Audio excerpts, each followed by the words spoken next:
I guess you're asking yourselves why I came down those stairs. Walked across these boards, ambled past these props, these theater trunks cluttered with memories of 1,000 opening nights.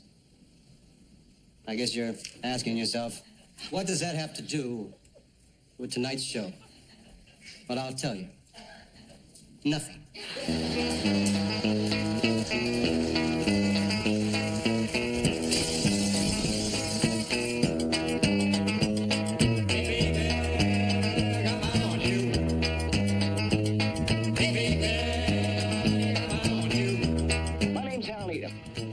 You will not recognize. But I bet you've seen a lot of my work. For 20 years, I've been a Hollywood stuntman.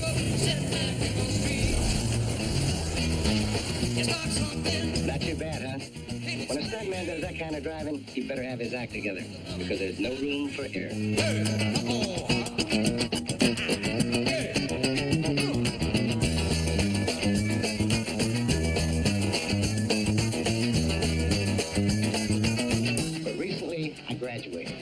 I directed a movie. And that movie starred a dear friend of mine, my old roommate, a good old boy that probably you people are going to recognize like that.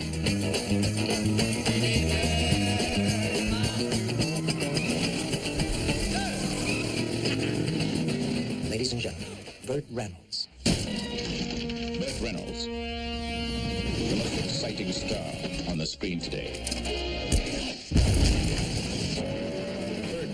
Is Gator McClure, whether he's racing the law or chasing the ladies.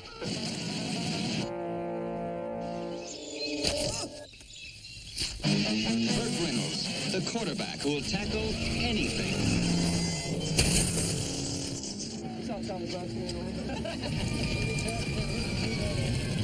Now, you're Burt Reynolds' stuntman. Where does Burt like to draw the line as far as doing his own stunts are concerned? Well, actually, I've never seen Burt draw the line. He'll do just damn near anything you want done. The insurance companies draw a line sometime, but really and truly, he doesn't draw the line. I've seen him do some things that were just flat scary. I mean, there's no other way to put it.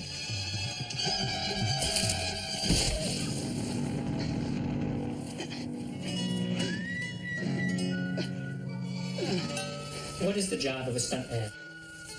The object of the stunt guy is to come in and look as much as you can like the actor, to dress you like him and fix your hair, whatever, and whatever they want to do, whether it be a horse fall, a high fall, or who knows, a fight, be able to do it as many times as you can do it without getting hurt.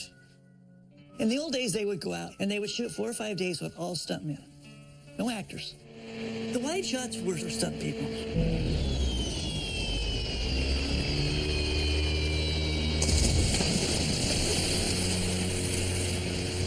And they bring the actors out and they do the tight shots and the medium shots. If you're the biggest actor in the world, you want to have the best stuntman in the world next to you. Why not?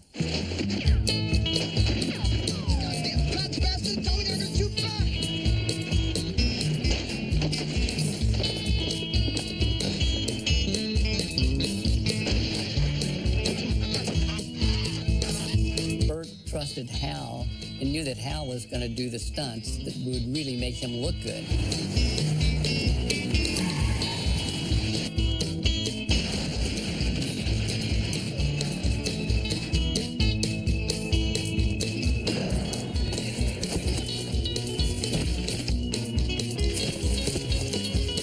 Hal and Burt were guys who appeared at a time in the 70s when anything could happen. Burt was an actor with all the accoutrements that an actor has, and Hal Needham was a man of action. Ready. I've seen a lot of actors have good relationships with stuntmen, but never like Hal and Burt did. That was the closest relationship I ever saw in the picture business. But you don't want to get too close to an actor, I don't believe.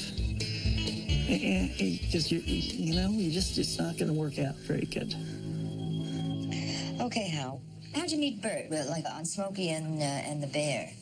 Smokey and the Bandit. And the Bandit. Was that something that he found as a property and then looked for you to complete the movie, or did you come first? No, I wrote Smokey and the Bandit. I understand you directed this movie? Yeah. This is kind of an unusual case, isn't it, Hal? I mean, I've heard of actors turning director, I've heard of writers turning director, but never a stuntman. I was doing a film with Burt down in Georgia called Gator. That's the thread that put Smokey together. We spent a lot of time in the swamp, you know, and I remember everyone said, "Weren't you scared in the swamp?" Only, you know, Needham was from down there. The rest of us were from other places. He was like at home. We had a lot of Coors beer we brought down from Los Angeles because in those days, at the end of the workday, everyone got a beer. Needham and I were talking about how the Coors kept disappearing from our mini bars. So we finally realized that our housekeepers were helping themselves to our beer. So we asked them, I said, well, "It's Coors beer, man. You know, what are you doing?" She said, "Well, I get like $20 a six-pack for this beer down here because you can't get it." Hal and I looked at each other and we said, "Well, maybe we should make a movie about getting Coors beer, you know, to the East Coast." At the time, I really had some doubts whether this was even true or not. In other words, I don't know how you prohibit a beer company from shipping beer from one geographical location to the other. So let's just do a trucking movie with Coors and fast cars and let's see what we can come up with. And at that time, trucking industry was very romantic. Modern truckers, last American cowboys. He told me he was writing a screenplay. Everybody said, "Nice pipe dream, Al." In between shots, he'd be over in his room and he's scribbling down. And I said, what are you doing? He said, "I'm writing a story, you know." And he told me a little about it, and I thought, okay, whatever, you know. They handed me this mash of, you know, legal pad notes and scenes and character, all this stuff. In fact, I think my mother typed up the script for Smokey the Bandit. We played with different names for the movie. Probably called The Bandit at one point, or Bandit. I want to do, hopefully, action comedy. I just want to throw something on the screen that people can be entertained with. And I think laughter is contagious, and I think people enjoy action, not violence, action. We were going to sell it to a company called AIP, which made small, exploitive genre movies. That was its first incarnation. We wanted to do something on our own.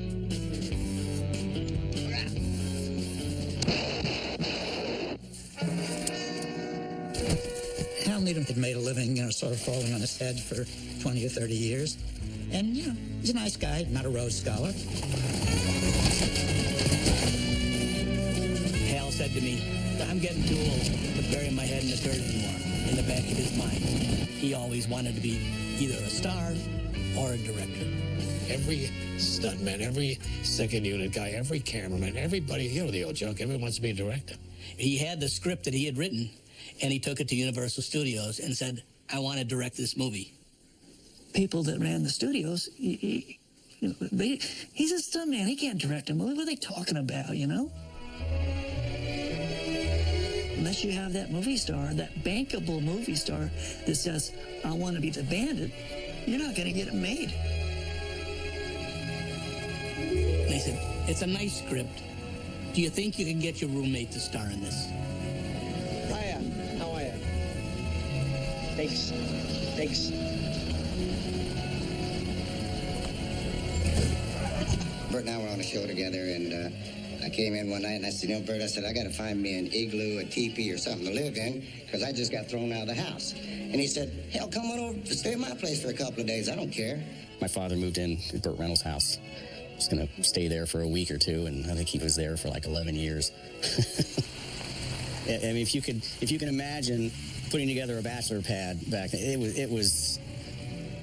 I think of all the homes that Burt has had, I think I like that one the best.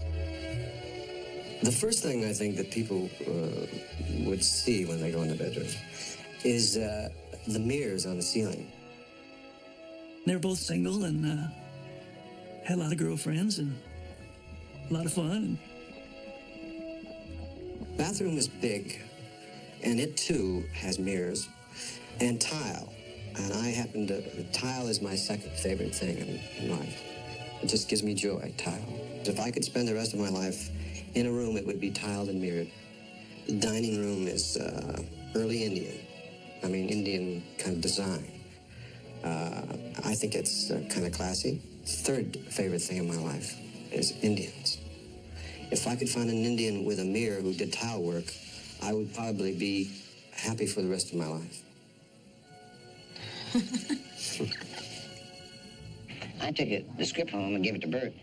Bert looked at it and he said, hell, he said, that's the worst dialogue I've ever read in my life. But he said the overall concept is pretty good. He said, if you can take my name power and go get the money, and if somebody's fool enough to let you direct it, says you can direct it. And Bert said, there's only one man in America who can direct this movie. That's Hal Needham. And Bert said, Adolf Hitler, I would have agreed. Bert was a big movie star. Are you here to see Bert? Who else? Who else? What happened was there was so much goodness in Burt Reynolds that he made people happy. And that's a natural gift that he had. Burt Reynolds, tough, sexy, superstar. Is it a lot of pressure, Bert, being this kind of a sex symbol? He struck such a chord with the American public. We're so glad I work alone. The humor and the joy and the honesty, it was real. So he became the #1 star in the world.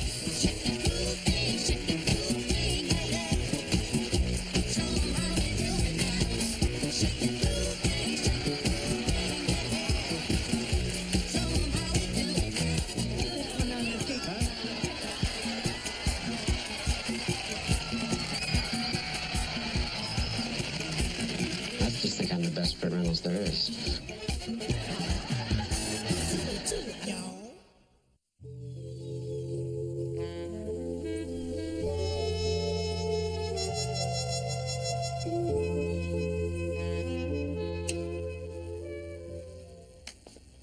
In a nutshell, could you tell me what the story of Smokey and the Bandit is? I couldn't tell you what the story is of Smokey and the Bandit if you put a gun to my head. Thunder, thunder, over Thunder Road. Thunder was his engine and white lightning was his load. Moonshine, moonshine to quench the devil's thirst. The law, they never got him, 'cause the devil got him first. We had done 2 Burt Reynolds movies at United Artists, a picture called Gator and a picture called White Lightning, and, it was, the same movie over and over again. He was the good old boy, slightly on the other side of the line regarding law and order. Gator. Gator McCluskey. Sherry Lynn, how are you, darling? Well, hi there. I didn't want to play good old boys for the rest of my life. At the same time, I was offered a film that had Get the Tuxedo Out written all over it. It was a career-changing part. And I said no, and nobody could believe it. I said no. My agent couldn't believe it, and it wasn't a question of money. They were offering me more money than Hal was, but I promised Hal that I'd do this film. And I'm going to give credit to my roommate. I mean, he put his career, his everything on the line so that I could have a shot at directing this. Candidly, I could not determine whether Hal had the ability to direct a movie or not. Universal reluctantly agreed to make the picture. If you're going to do a bootlegging movie, you need a blocker. You got a truck driver and you got a blocking car guy. You got 2. I don't remember whether Bert or Hal or both of them suggested Jerry Reed. Hello.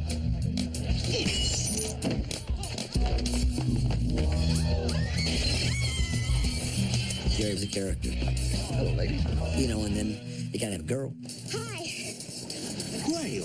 Universal said they thought Sally Field would be a good idea, and I'm sure Bert's going to take credit for it.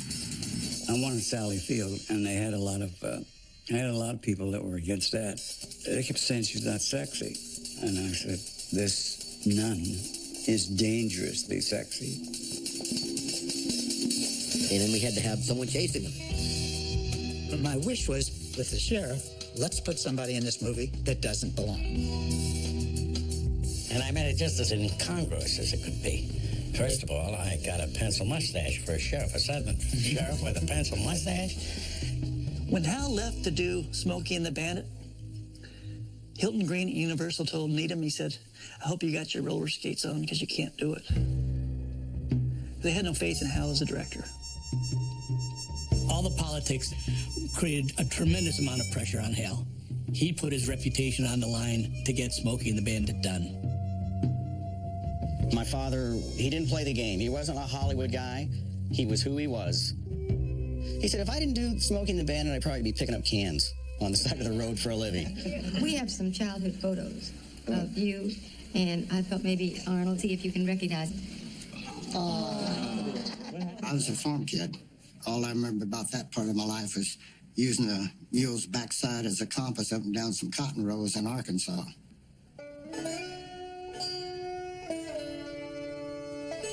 Was there any time at all for hobbies or anything that would give you pleasure or be fun? Hobbies? I can tell you've never seen a sharecropper. And listen, just getting food on the table, staying warm in the wintertime, was a major accomplishment. My childhood, man, you gotta know, being a sharecropper, son, is the bottom of the totem pole. There's nothing lower than that. I think he told me they had dirt for floors. But he was just very smart for somebody with a very limited education. He told me one of his friends once said, I've never seen anybody do so much with so few tools. I was in the 82nd Airborne, Fort Bragg, North Carolina. But after about 2.5 years, I could see that I got no credit for my creativity or being a great soldier. And I was a good soldier. I said, gotta be a better way. I'm going west till my hat floats. And next morning, I was in my car heading for California. I never worked in a movie, but I had all that experience. I decided I was going to be a stuntman. When I got my first chance, I was ready. I did a thing where I'm in an airplane, the guy's riding along on horseback, and I dive out of the airplane or jump out the airplane and knocked him off the horse, called a bulldog.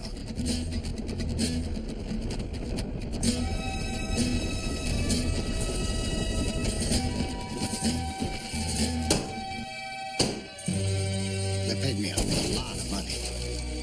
People said I couldn't do it because I was too small, too dumb. I always had to prove otherwise. Now meet up. We had 30 days to make a great movie. The film commission's been very aggressive in terms of luring not only us, but a lot of film companies here. It's very helpful. They've closed highways for us. They've tearing out part of an old bridge for us that we're going to throw a car across. It's just terrific. Hold all the noise, all the talk, everything quiet. The entire picture was shot 16, 17 miles away from the center of downtown Atlanta. In the motion picture business, you put up a sign that says entering Mississippi, and you're entering Mississippi. But with respect and affection for Hal, this was as new to him really as it was to me. When we went to work the first morning, I got up, sort of stood around waiting for things to happen. The production manager asked me what we should do, and I didn't have a clue. And I remember the first day, Hal and I pull up to the location, sitting under a tree in a director's chair with his Fleetwood stretched gold limo next to him. It was Jackie Gleason.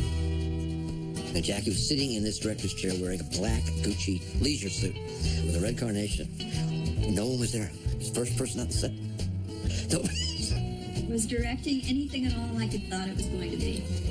Well, I had no fear going in. I mean, we're not doing Gone with the Wind or Fiddler on the Roof. It's action comedy. Just light it for the color and let's shoot it. Speed, speed, speed. In a big movie, you may do 3 pages a day. Hal would shoot 16 pages a day. We did things that were insane, right on the edge of insanity. Al Needham directing Burt. This was a brand new process, for them. I think he just wanted Burt to be Burt. I had no qualms about going in there and saying action. Universal, they figured that what the hell was $4.3 million. 4.3 was your budget? Yeah. That was pretty low. Well, it was 5.3 until 2 days before I started shooting. They sent a hatchet man down and took $1 million away from me. Oh my God. And Burt got $1 million. So I didn't have a lot of wiggle room. You walk on a set, and there's the Panavision camera and all the lights, and there's Burt Reynolds. Old legends never die, they just lose weight. Like a legend and an out-of-work bum look a lot alike, Daddy. And you go, oh my God, how did I wind up here?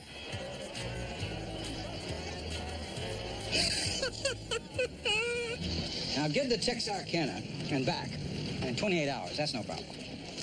It ain't never been done before.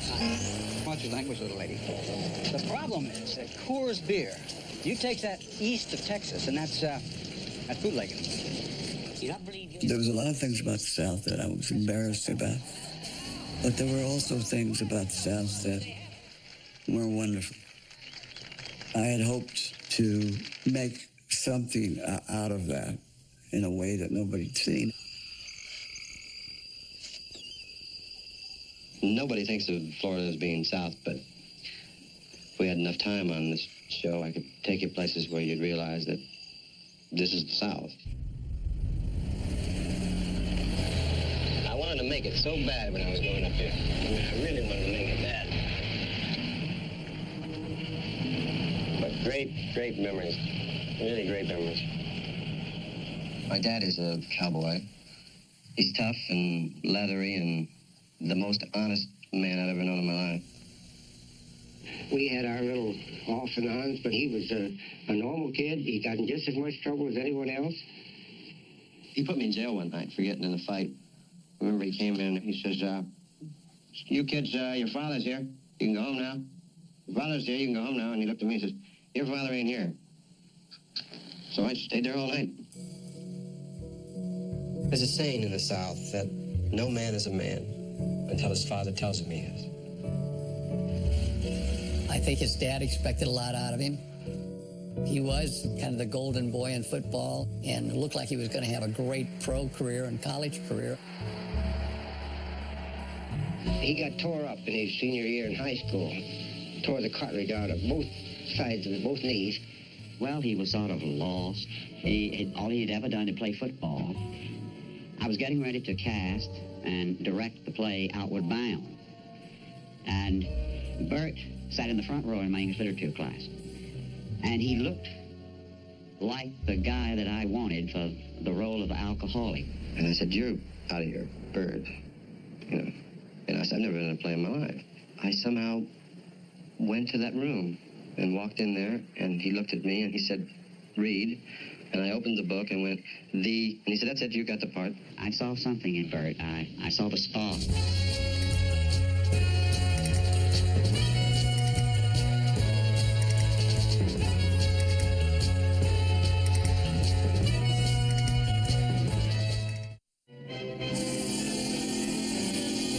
I hated Riverboat. I hated doing it. I had this character I called Dum Dum the Whistleblower, you know. Tony, cut it half speed. They would bring in the stuntmen. They were the men. We were the boys. The stars always migrated to the stunt guys. They saw some realness. There was no acting. They were the jocks. And that's what I'd been. Bert was very capable. He could do it all, but you can't do it all. You need a double. Over at Universal, they just hired me to come in and double somebody. They said, yeah, here's your outfit. I said, who am I doubling? They said, go down to the set and find somebody dressed like you, and that's who you're doubling. And I got down there, and it was Bert. And Hal came in to do a stunt, and he was going to be doubling me, and I thought, hell, I can do that.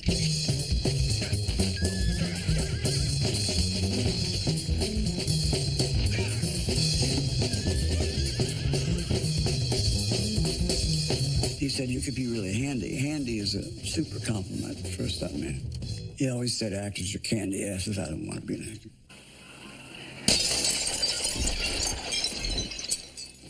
I always felt that Bert kind of wanted to be doing what Hal was doing. You come out to my place on Saturday and Sunday, and there'd be 18, 20 stuntmen out there practicing. Most people are in less than top physical condition. First and foremost for every stuntman is a good warm-up, as it should be for you.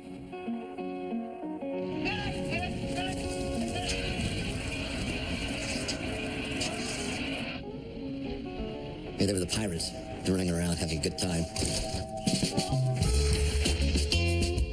When I first saw that group, it reminded me of Butch Cassidy and the Hole in the Wall gang, and we were kind of all the Hole in the Wall gang. It's a great line in that movie which says, you know, listen, I got vision, everyone else is wearing bifocals. Hal Needham was the Butch Cassidy character. Hal was an innovator, you know. I never seen him back off from nothing. They'd say, we want you to get in this car, go down there, turn it over at 90 miles an hour, blow it up, come out on fire, run across the street and die. I'd say, okay. He more or less got a group of guys together that could do anything. We just started our own organization called Stunts Unlimited. Right when we started Stunts Unlimited, and we had an office on the lot of Paramount. Paramount didn't even know we had an office there. 3 or 4 years, we were the biggest, best-known organization in the world.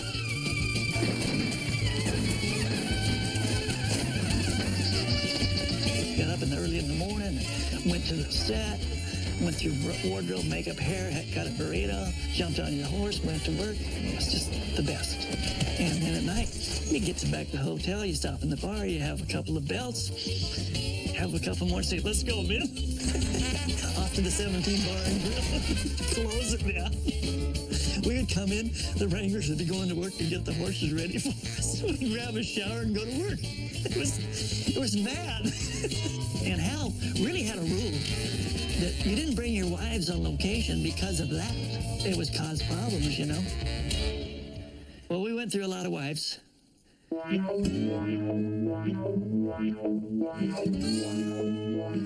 you two do in the movie? Well, we drink a lot of champagne in the movie. We're sitting at a table and just more or less talking with Pat McCormick and Paul Williams. And then Burt Reynolds walks up to the scene. Does Burt try to put the make on you? No, we wish. No, we're more or less hoping that he'll let us put the make on him.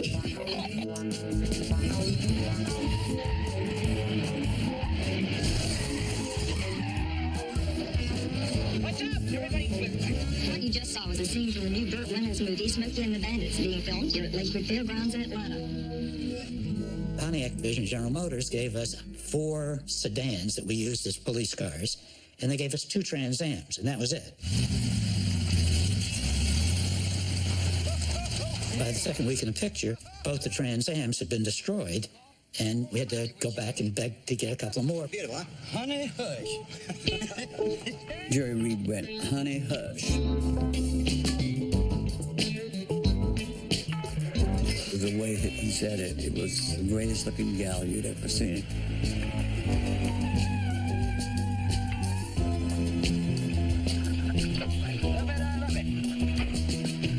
I mean, I really get a kick out of driving a Firebird.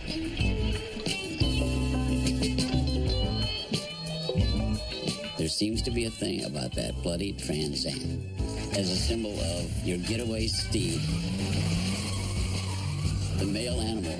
It is the wannabe warrior who's now working at a factory somewhere, connected with that character, that car. Maybe it's the element of escape. I mean, it's an escapist movie, but it's a movie about escape.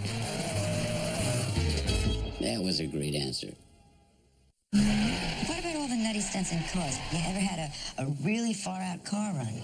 Oh, yeah. I mean, first of all, see, I love cars. I mean, I can make a car talk. Slide it sideways, spin it completely around 360 degrees, do all those things with it, and know exactly where that car's at.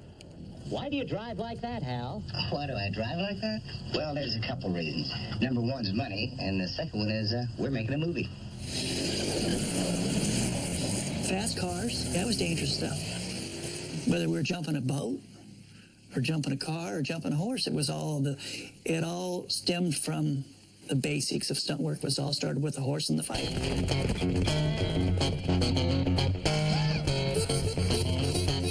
I believe personally that when you work with animals, you stand a better chance of getting somebody hurt than you do with automobiles, because the automobile doesn't care about the explosions or the bullet hits or the whatever it is. It'll go wherever you steer it, and it'll only go as fast as you mash the accelerator. It's like the Westerns just slowly faded out, and here come all the car pictures.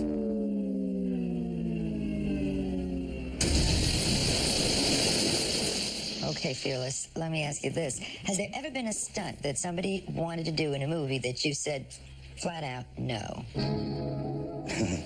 I've never turned down a stunt. I said if you can put a man on the moon, you can damn sure figure out a way to do a stunt. A couple of times, Hal did get in over his head.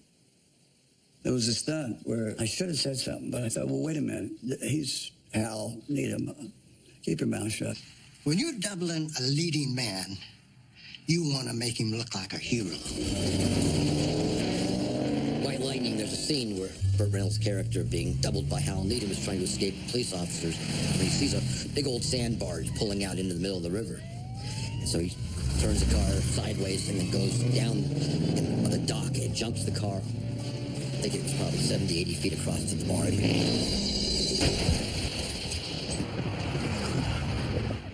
Even though he was banged up pretty good, he got out of the car and continued to play the part. And after we cut, and he fell down. But he always finished the shot. But I'll be damned. Busted his spleen. Damn near died. You know, some men, you know, you can get hurt right there, and they just haul you off and keep shooting. But the actor goes down, you're done. We were shooting The Man Who Loved Cat Dancing. He had a hernia down in the bottom of this canyon. It was 200 feet up. I couldn't even get a chopper in there. So I turned to Bert and I said, tell you what, son, I said, if you can hold on to my back, take some of that rope down here, I can carry you out of here. So I carried him up the hillside on my back. We got to the top. They had a chopper, which they threw him in. They forgot to get me. I let it roll on the ground, all out of breath. You know? That's just a shot of Bert and I down at his ranch in Florida. It says, to the best roomie a guy could ask for, and a hell of a man. Love, Bert. We had this kind of crazy schedule that I used to wake up in the morning and be stumbling down the hall, and there'd be a note on the bathroom door. It said, the place is yours, but I need it for the next 3 days. Hope you don't mind. Love, roomie. And that meant I got out, and I did. I don't know that I fell in love instantly, but I sure did like the guy. My first date with Hal was at his house with Bert and Dinah Shore. It was an interesting time. Bert and Dinah were lovers. She was a cougar at the time, I guess. I'd like to make it eminently clear that there are many areas in which Hal does not double script. Okay?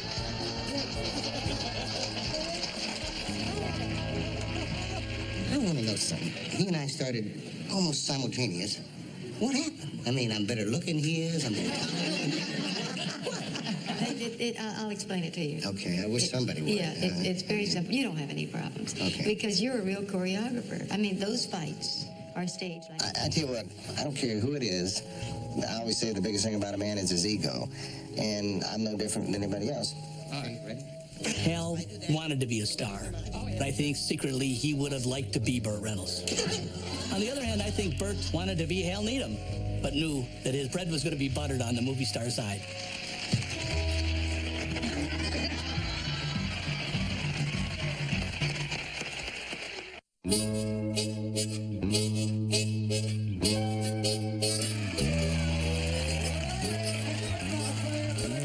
For a little PR, we put an ad in the paper that Burt Reynolds is going to be the judge of a dog show, to pick a dog to be in the movie and everything. The next day, there was not a dog in the dog pound. We was in a park, and it was just a sea of dogs out there. Burt said, that's your dog, and that's how I got in the movie. Now, Bo, I'm telling you, Fred ain't going to be a problem. I can see he's going to be a major asset.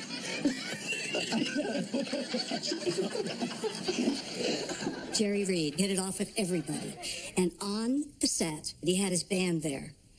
Hal and I were invited up to his suite, and they played this little song called Eastbound and Down, and asking Hal, do you like it? What do you think of it? It was fabulous. And it's the song of the movie. 1, 2, 3, go. Break it, 1 hand. How about that bandit? You got the mirrors on, son? Eastbound and down, do it up and something. Break that bandit, break that bandit. Yes, no man, come on back. And he's so time to get there. What's a bandit? Sheriff, you would need justice again. I lost that trans there. Set up a roadblock. Good idea. This is the grave robber. the pedal to the metal, good buddy, and we'll hold this county mounty as long as we can. Come on. Bandit, honey. This is the good witch of the north speaking.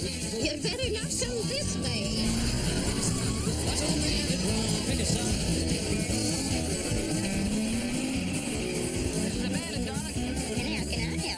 Bring it back.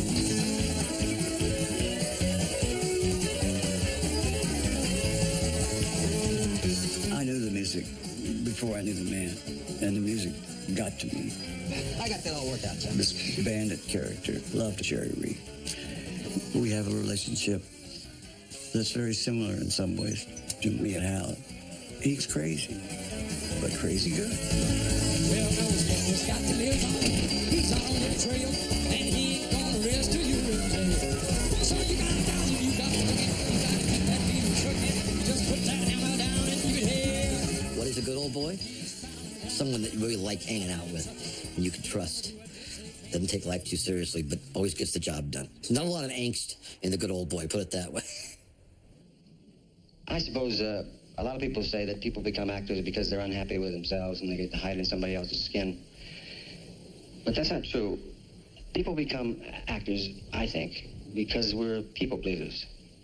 And the only thrill for us, really, is you're getting some enjoyment from what we do. Oh, my God. I like to be considered somebody who paid their dues and is a good actor. I think that there's a school of acting, which I'm a great believer in, this particular school of acting, which is called effortless. And I worked 20 years to learn how to make it look easy. Quite honestly, it's very easy to do what I call the constipated school of acting, which is where you let every vein show in the neck and you just, go for it with every take. And everybody says, what a brilliant actor he is. Well, he gets an Oscar in Preparation H and I get a smile. That's an actor? Well, he was brilliant in Streetcar Named Desire. Streetcar Named Desire. What was he, a conductor?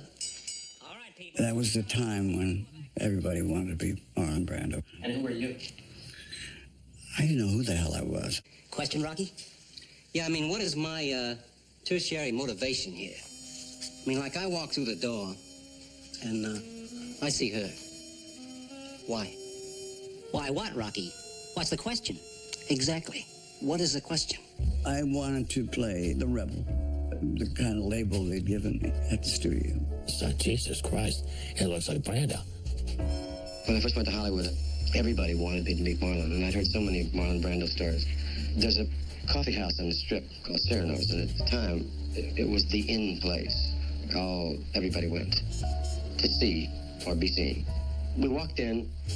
Immediately, there was a director named Hubert Cornfield who ran over to me and grabbed me and said, "He's here." And I said, he is? And he said, "Come on." And he was pulling me by the shirt. And we came around, and we stopped in front of the table. And I suddenly realized it was Marlon. And Marlon, everybody was looking at me except Marlon. Marlon was looking right about there. And Hubert Cornfield said, "Marlon, isn't this fantastic?" And like a dummy, I was going like this, because I thought, well, I've been brought over to be introduced. But he never looked up. He just went, And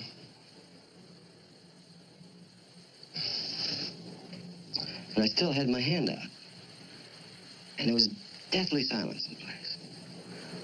And I had the urge to kill. I mean, to reach across and kill. And I want to be me. Who the hell do you think he is? Bert had that thing that you have to become a leading man. He could go after you. If he lost it, I've seen him lose with some people. So, you could go around with Bert too much. I want to go on killing white men. He is so met wine. He says you will have to prove yourself. I'll prove myself. Just give me a chance. Bert wanted to be a star, and I think he'd have done most anything. Okay. Sometimes you learn more from a bad film than you do from a good film. In that case, I should be a very good actor.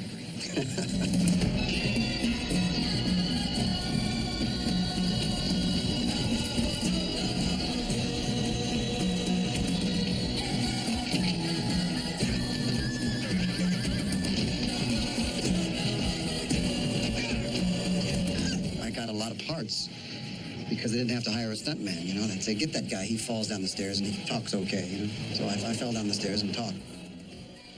As the years went by, I fell less and talked more. Thought you were authority on architecture. I didn't know your hobby was voting.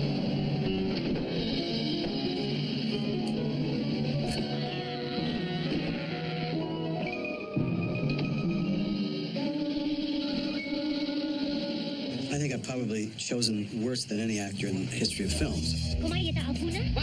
Some films I said, what's the location? And they said, Tahiti. And I said, I'll take that picture.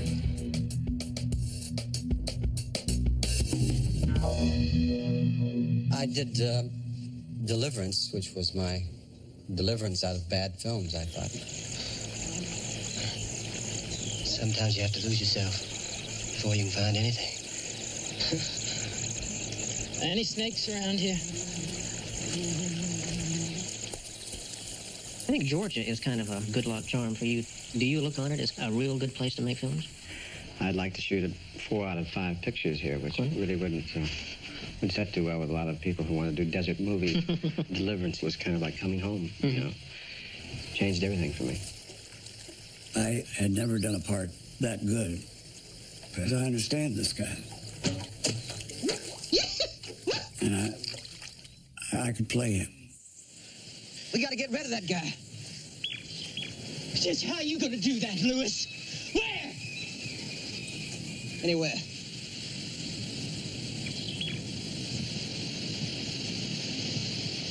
Everywhere. I asked the director, John Borman, what parts he'd seen me play that would make me right for this picture. And he said, I didn't see you in a part, but I saw you on The Tonight Show. Hello. So nice. You look so sharp again tonight. You're dressing. I was just pressed. They just pressed me. The whole thing? You're getting into your clothes? Pressed my entire body. Burt Reynolds was the catch on a talk show. Everybody liked to be around Burt. It's nice to see you. You haven't changed a bit. Listen, Deliverance is it's from a novel. It's quite serious. It's all got rape and murder in it and all those things. And, and here you are, cavorting like a jackass. Not being a jackass, just cavorting like one. I gambled. I really gambled. I mean, Deliverance was BC, before Cosmo.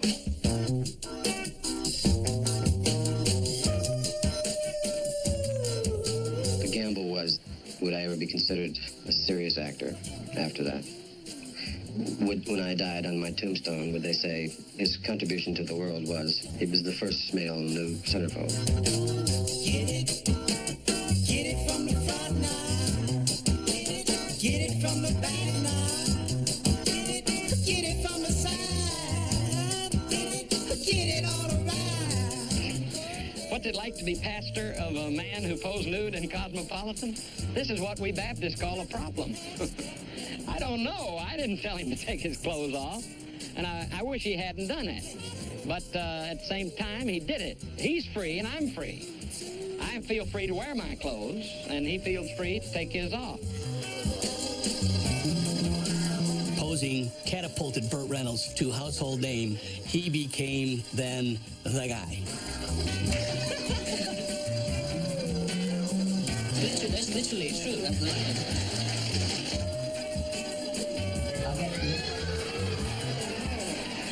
How many people like him with the mustache,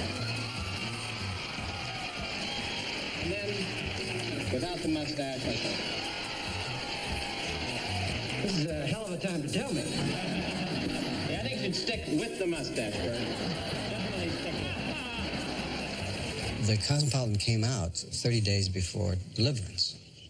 It was very difficult for 98% of the film critics to disassociate this character who, laid down on a bare rug like an idiot, and did this strange thing with an actor who took his craft seriously and took the film business seriously. And a lot of people who, I trust their instincts, felt that it might have cost me a nomination that year. It was a bad choice because it trivialized him. And I know he was sorry about it, and I was unhappy to see it myself. He didn't need it. Most serious actors don't do that. a clown would do it. In fact, a lot of people never forgave me for that. I'm one of them, actually.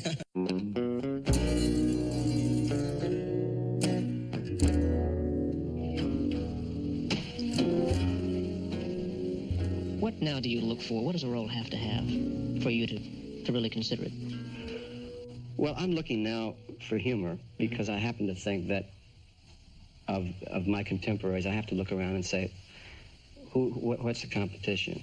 I can't stand in the doorway better than Paul Newman, and I can't have blonder hair than Robert Redford. But I can do comedy better than either one of them. I can eat them up.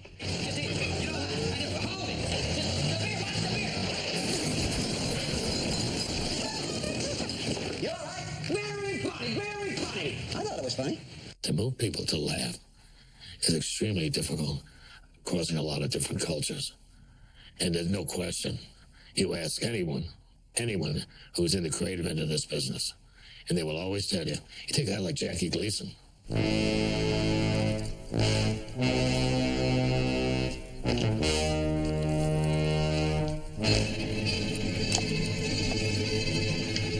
There wasn't any script. For me, believe me. I never had a line of dialogue written. The director would stick his head in the window of the car and say, now we have to go up to the thing and you'll see him there. What do you want to say? And I'd think for a second. I said, how about something? He says, great. Okay, let's go. I got the evidence. Put the evidence in the car. But Jesse, put the evidence in the car. I gotta barbecue your ass in molasses. I am not going to attempt to give any messages to the people out there. I can do two things, and I think I do them extremely well. Actually, I know I do well, and my comedy isn't too bad, all right? No, you do three things. What's that? You just sit there and look good. That's it there. You sweet thing. For now, you can say anything you want to. Let's play tag. You're in. I was 11 years old when I saw my first movie. What was it? It was called Pop Goes the Weasel. I mean, this is way back, okay? To me, I was amazed. Now, I relate today to what I thought then, all right? And I said, hell, that's what I wanted to see, and I believe that's what people want to see today.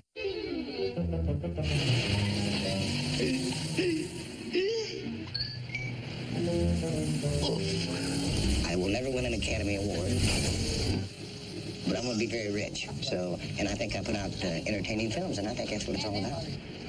What happened, Daddy? Both Hal and I realized that this was gold, and neither of us wanted to touch it. I had never had a scene with Burt Reynolds. I had to sit down and write one. That was the scene in the lunchroom. Just keep your eye out for that Let me have a Diablo sandwich of Dr. Pepper. Make it fast. I'm gonna goddamn murder. In the original screenplay, there were maybe 6 or 7 scenes where the two of them were together. We shot that scene in the restaurant where Burt knows who Jackie is, Jackie doesn't know who Burt is. He must be in a hell of a hurry, huh, Sheriff? Bet your ass on that boy. Oh, you got a little mess there. Let me help you out here. Get that off there. That's a way for an officer. Multiply. When we finished that scene, Burt came to Hal and me, said, I'm not going to work with Jackie anymore. Somebody chasing you? Nobody chasing me, boy. I'm chasing me. And, of course, I had no idea what this was about, but we started rewriting. Did Burt feel that Jackie was upstaging him, stealing from him? I really don't know. Do you feel that you're in competition to Burt Reynolds? Oh, no. He plays comedy. I'm in the lead in this. Let me pick. No.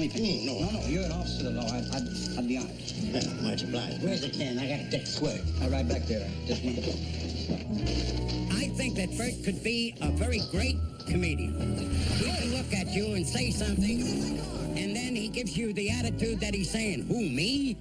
And that's a great quality for someone who wants to do comedy. I believe he could be a great comedian.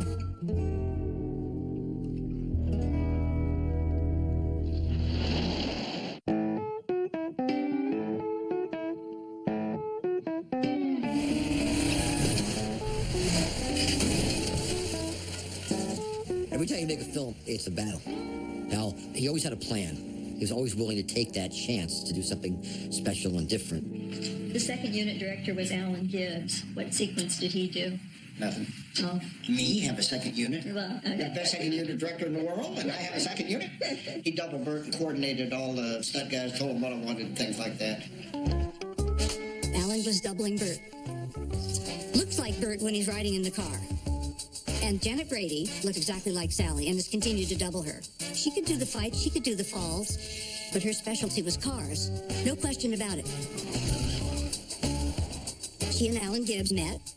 They decide to get married. And they get married during the filming of Smokey and the Bandit, and Hal gives Janet away as the father of the bride. Is it true that there was nearly an accident shooting the scene where the car crashes onto the football field? Oh, boy. It sure was.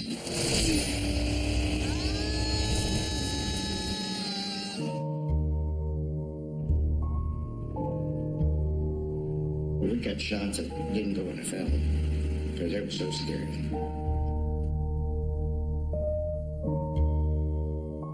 When the car jumped, and I saw everybody start running out of the dugout, I saw one guy just stand straight up, and the car just hit the dugout. A couple of the kids got hit. Fortunately, no one got hurt badly, but, there were one or two kids in the hospital. When the car hit, two things happened. Number one was I was not aware that we had watered this last night or that they had watered it. And even though we put on Pirelli tires to try to compensate for it, we just couldn't get stopped. That's all there is to it. And I just thank God that one of my stuntmen had enough sense in there to, and the stunt girl both, to turn that car and get it outside of these people. I said, we're going to hurt somebody bad. I want to stop now. You can do anything in the world on a movie, but you can't stop. The absolute decision is mine because, I am the boss in that case because it's my Tocus that's on the line and nobody can tell me how I want to risk it.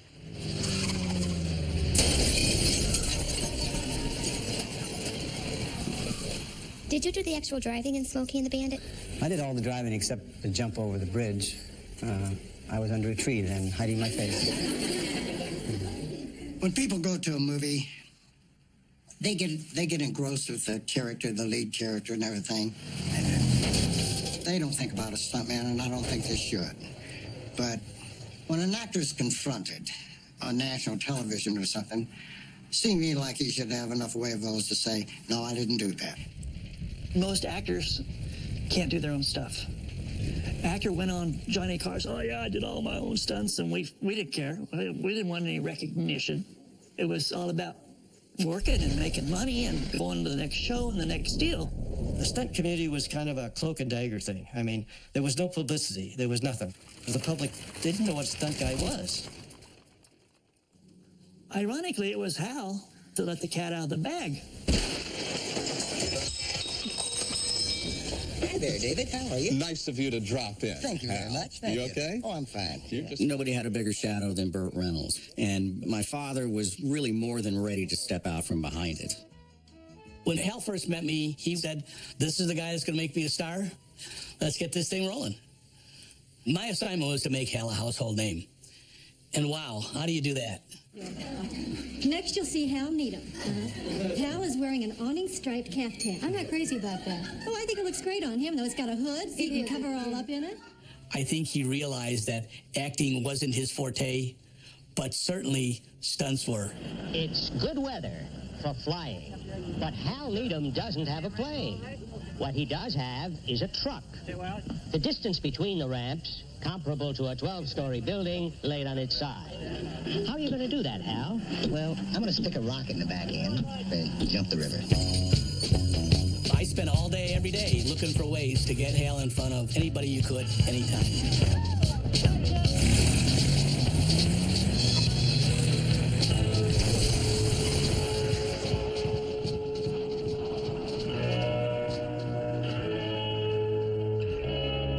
Because I broke my back for the second time. I can remember him breaking his back and ribs and getting out of hospital and getting on an airplane and going down to do another movie. He was the first human to test the airbag. You know, when nobody knew anything about the airbag, there's Hal. When I first started to go out to pitch Hal, it was not an easy task. I realized where I had to go was tell people, well, Hal Needham is Burt Reynolds' stuntman.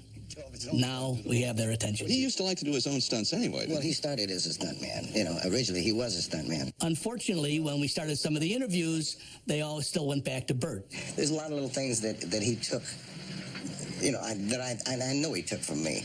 And for instance, he took my wardrobe, okay? He had him copy my wardrobe that I wear normally all the time. And that's what he wore in the movie. One day he came out, he and I was dressed exactly alike. We worked a lot on that because we knew that was coming every time. And then he was off talking about stunts. Presenting the stuntman. And he's not just your basic everyday stuntman either. He was modeled after Hal Needham, the guy that I consider to be the best stuntman in the business. Well, he had met the guy that owned the toy company. They said, you know, Evel Knievel's doll made a ton of money. It was sitting on his desk one day when I went in. I said, oh my God, Hal, you've got a doll, a little stunt doll. Give me a break. There's a little ram, and you could fly the doll and it'll turn. You could make the hat fly off with a string. They had designed the prototype, but they didn't have the market for it yet. We recognized that we were going to need a big event. Hal and Bill Fredericks came up with the idea of the rocket car.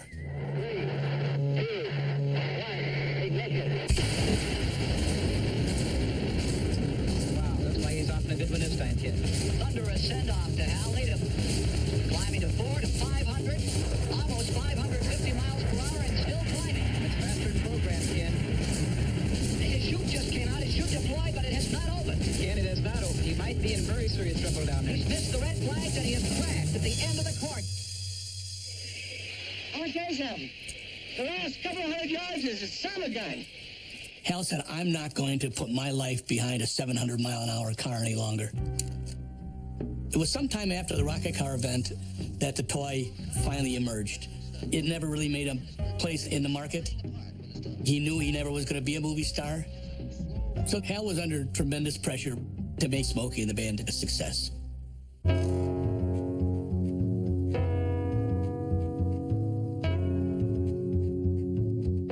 There's a scene in the picture where it's a small dirt road, bridge.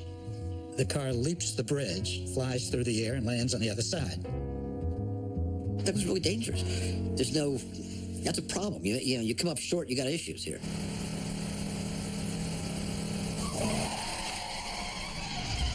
Sorry, I don't want to get married. Terrific. That makes two of us. Sally and Burt became an item by that day of shooting. Bullock. Oh, wait a minute. Here we have it. We watched the dailies, and you could kind of see it. It was there. When two people are hitting it off, and you can tell they're liking each other. Sometimes they call action, and there's things that happen first. Call you the bandit. They called you the bandit. I think the Bandit covers up his vulnerability and his sensitivity with a lot of braggadocio and fancy shirts, because I think basically he's rather shy. He's only good at one thing, and that's showing off, but he's great at that. I don't wear these kind of shirts. I do wear cowboy hats. I think, I'm not real positive about this because there's a big debate going about this in America. I think I'm a real good actor. Burt Reynolds has been top box office for 6 years, mostly in redneck tough guy films. Now he wants to try serious drama. If you wanted to get away from the good old boy image, will the audience let you? If I'm good. If I'm really good. And there's no concealing the fact I'm feeling.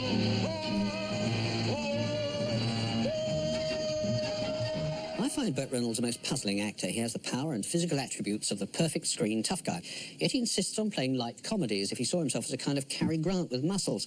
The point that seems to escape him, however, is that you can't be Cary Grant and have muscles. You've got to settle for one or the other. He can act, but he doesn't take very good parts. He doesn't take the parts that would stretch him and test him. He could possibly be as great as Sean Connery if he had more ease about the way he looked. You can always feel that he wants to look good, and this is fatal in a male actor. Maybe he's getting bad advice, Pauline. Or maybe there's fear in him. Bert, when you look in the mirror, what do you see? Who do you see? You're looking at a very well-paid movie star and a starving actor. To be a personality is painful. To be in the public eye is painful because you can never, ever give them enough. They always want a little bit more. Is it true that you are back together with Dinah Shore? Do you plan on making any movies on location in Chicago? Would you like to go for coffee after the show? Well, you said that your favorite sport was football. Is that what influenced you doing The Longest Yard? Is it true that you've been trying to adopt a child? And do you plan on marrying again? Bert, do you really enjoy all this? Bert got sick down there, and he was struggling to come to the set. You talk about changing schedules. I mean, Sally couldn't work without Bert because I was in the car. He did disappear for a couple of days, yes. But I don't want to get into the reasonings. Hal understood Bert was an actor. Being an actor, he was high-strung and neurotic. Now, all actors are crazy, right? I mean, Marlon Brando walked out of acting because he couldn't take it anymore. You must understand, their faces on this 100-foot screen. If they're embarrassed with what they see, they want to kill themselves.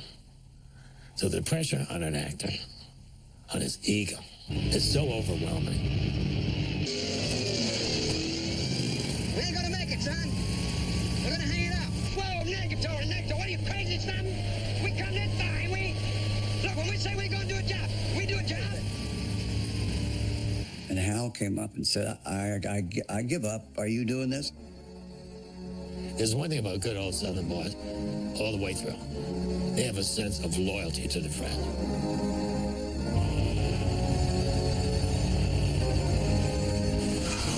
I felt like, if anything, I would have to Hal.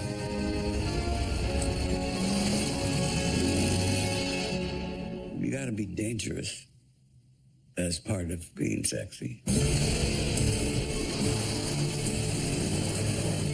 late now. Let's jump this bridge.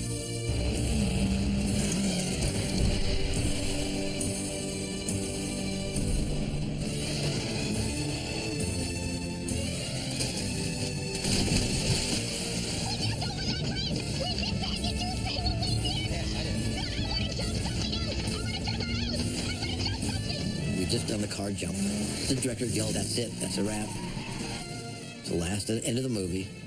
Needham, he and I looked over the top of the Trans Am at each other. He just gave me a wry smile and looked at me, and we just nodded at each other, and that was it. It's kind of our moment. We realized that it exists, and it's going to be around a lot longer than you are. Universal presents Burt Reynolds. This is Smokey and the Bandit. The general sales manager of Universal, having seen the movie, by the way, I don't think had much faith in the picture. Yes, there'd be not a sneak preview.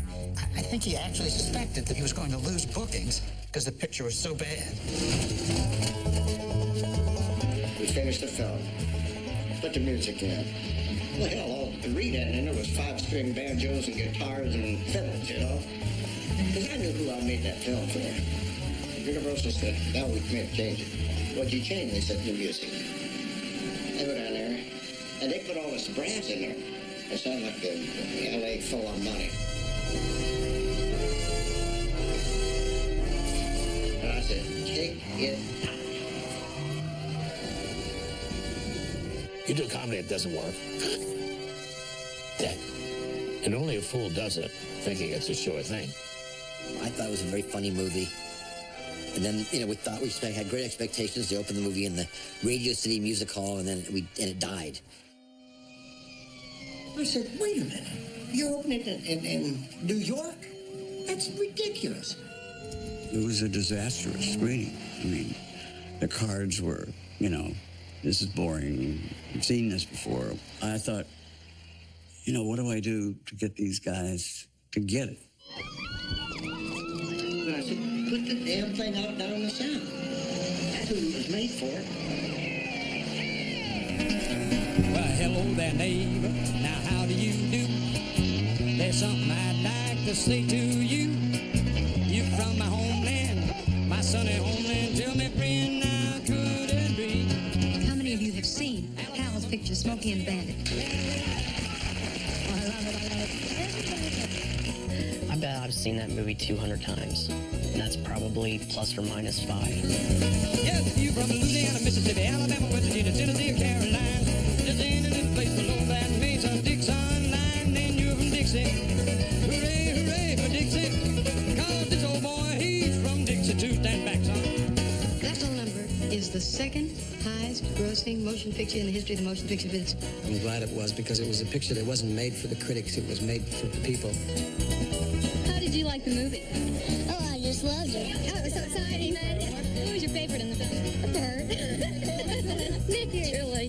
The dog was good, too. All of us that live in that part of the country go, yep, that's about how it works. Or he reminds me of my uncle. Or he reminds me of my dad. Or he reminds me of my neighbor down the road. You know, in the South, they think of Smokey and the Bandit as a documentary. It had a cultural impact that I don't think any of us could have imagined. I mean, to this very day, it's a friendlier South than maybe a lot of people had seen before. And maybe in that there's an elegance. The buzz was huge. I mean, it was huge. You know, in the days of silent movies, the chase was often a highlight of the story. So Hollywood figured if audiences like a little, they'll love a lot. And pretty soon there's no meal at all, it's all dessert. It's not a B movie, it's A++. Burt brought us through the disco era. He kept us all alive and gave us a reason to say, hey, we still got a hero out there.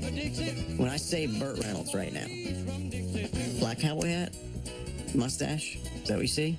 That's what I see. I also see him in a Trans Am. If he drove up in a Lexus, it would just destroy me. The Washington Post critic, in that person's opinion, greatest road movie ever made. I mean, the picture elevated Hal, and Hal was no longer a stuntman. So my father decided it was time to move out of Burt Reynolds' house. You get married, you settle down, and then you have to move out. You got to get your own place.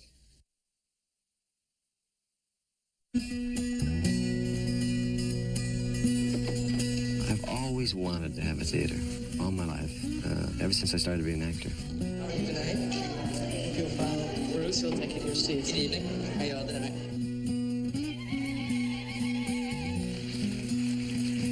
And I think secretly, most actors, back in the back of their mind, think about going back to their hometown and building a theater. We have an apprentice program, and they're learning that it isn't just stardust and moonbeams. It's a lot of hard work, a lot of pain. Get out there. Punctuate. Burt Reynolds is a hungry man. I think he's hungry to show everybody in the world that he's more than the illusion that he presents. Do you want to be taken more seriously, or would you go on doing these stunting performances? Well, I think that probably 20 years from now, these stunting performances, as you call them, will be considered minor works of art. And they'll say, those were damn good films for what they were. They weren't trying to be anything other than what they were. But for what they were terrific. But you're still shooting for a Casablanca in your career? Yeah, I'm shooting for a Casablanca. And you know what I'll do when I get my Casablanca? I'll go right back and make a Smoking in the Bandit. Burt, the co-writer and director of Smokey and the Bandit, your pal, Hal Needham. Let me say that I'm sure nobody expects me to play a guitar or sing, because you all know better than that. I only have one God-given talent, and that was to follow my head. And I'm thankful for that because it allowed me to meet Burt Reynolds some 20-some-odd years ago. And I always told him, if he'd have been a woman, we'd have had a great marriage. He was an amazing man. They don't come along like that once in your lifetime. You're a doll. I love you, and I owe everything to you, Burt. Thank you.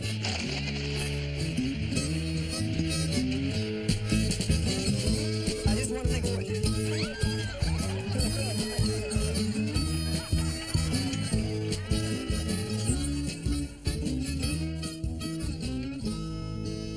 certain people show up in your life and the magic happens. And it doesn't always happen. But when the magic happens. You know something? You're looking at the luckiest man alive. So we're talking. I said, how can you believe your success from the sharecropper's kid in Arkansas? You do Smokey and the Bandit?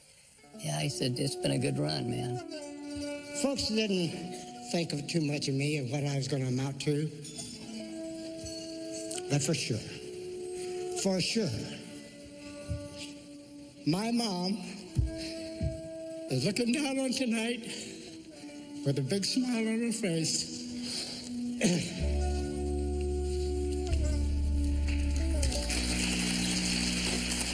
I want to thank the entire Hollywood community for allowing me to be part of it.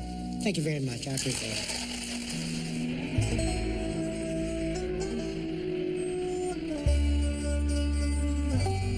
When I heard that he'd passed, I thought, what in God's name could kill it? What could kill it? He's the only guy that I thought might live forever. He liked speed. He liked to bend the rules a little bit. He liked to live life on his own terms.